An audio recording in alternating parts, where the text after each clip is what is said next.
The Pokemon franchise has been around for over 2 decades now, beginning all the way back in February 1996 when Pokemon Red and Green were released in Japan on the NES.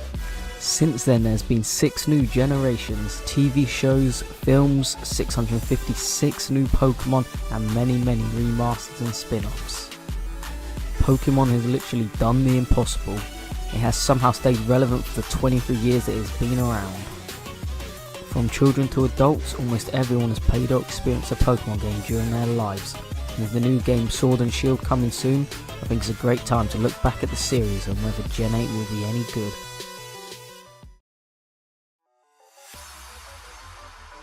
In 1989, Satoshi Tajiri, Ken Sugimori and Junichi Masuda created the company Game Freak, who were responsible for the Pokemon series. When Tajiri heard about the Game Boy Link, he thought of little insects travelling through the cable. Along with other influences, Tajiri came up with a new game called Capsule Monsters, but he failed to impress Nintendo even after several pitches. He then got his friend Shigeru Miyamoto to try, and luckily he persuaded them to fund the project. The original artwork for the game was drawn by Ken Sugimori. He designed every single of the first 151 Pokemon by himself. The music and sound effects for the game were composed by the final founder of Game Freak, Junichi Masuda. Morimoto, one of the game's developers, was responsible for adding new into the game, but Game Freak planned to keep the final Pokemon hidden at the time of release. After 6 long years of development, changing the game's name to Pocket Monsters due to trade marketing issues, and Game Freak almost going bankrupt, the game was finally complete.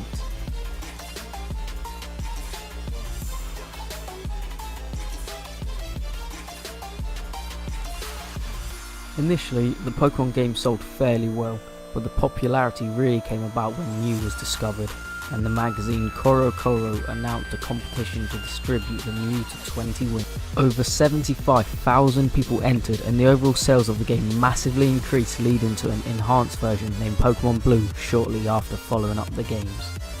Then came the Pokemon trading cards. The tabletop game also became extremely popular, with kids around the world collecting and trading between them. To this day, some people still pay thousands of pounds to get their hands on the rarest cards around, almost up to 100,000 for some of them. As the Pokemon franchise expanded even more, an anime based on the game soon came about. First airing in Japan, April 1997, it followed the Pokemon trainer Satoshi, or Ash Ketchum as he's known in the English dub, as he began his Pokemon journey, a journey which is still going on today with the Sun and Moon series. Almost around 2 years after being released in Japan, Pokemon had taken over the world as the games, trading cards and show began to be published across the seas. Pokemon Gold and Silver was released on the 21st of November 1996. These were the first games to be released on the Game Boy Color and overall include many new features that shaped the franchise.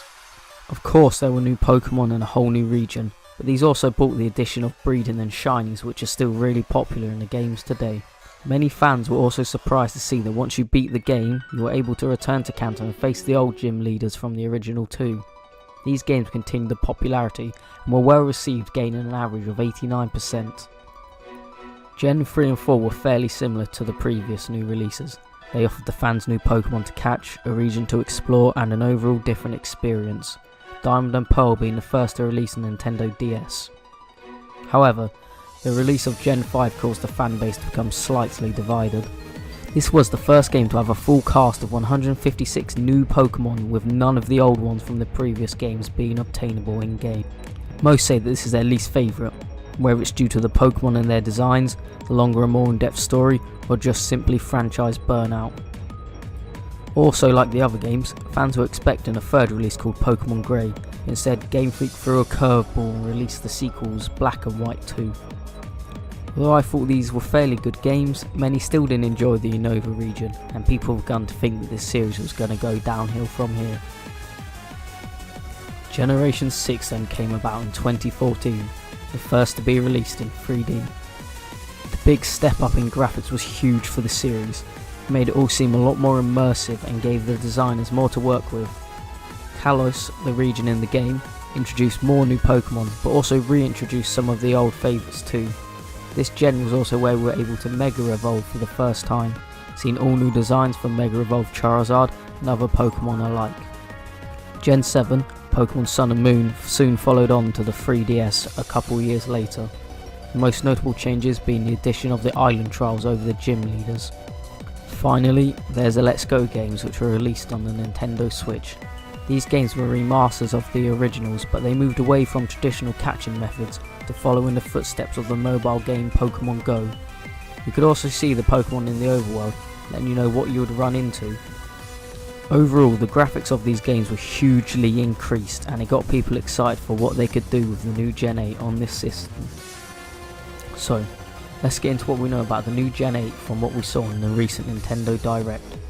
The games will be called Pokemon Sword and Shield, and they are going back to the traditional styles of battling and catching, which I think most people are happy with.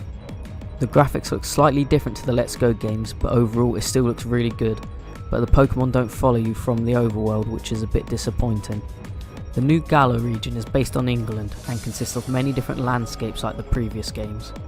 Finally, we saw the 3 starters, these being the Fire type Scorbunny, the Grass type Grookey, and the Water type Sobble. These games could easily boost the popularity with a great experience, especially due to the new younger players who would come over from the Let's Go games. They could also potentially kill the series if they're done wrong though. If they fail to produce a game which people enjoy, I can't see them bouncing back again, as there wouldn't really be much more they could do with the series. Overall though, I think these games will be great. I guess we'll just have to wait and see what else is revealed before we can make a real judgment on the games. So far the region and graphics shown look fantastic, but I want to know what you lot think from what you have seen so far. Do you like the look of the new starters? Do you like the design of the region? What do you think of the original catching style returning? Let me know about anything in the comments below and I'll do my best to reply. Anyway, if you've made this far, why not subscribe, drop a like and turn on notifications for when I next upload. Also, check out my last video if you're interested. Thanks for watching guys, I'll see you all next time.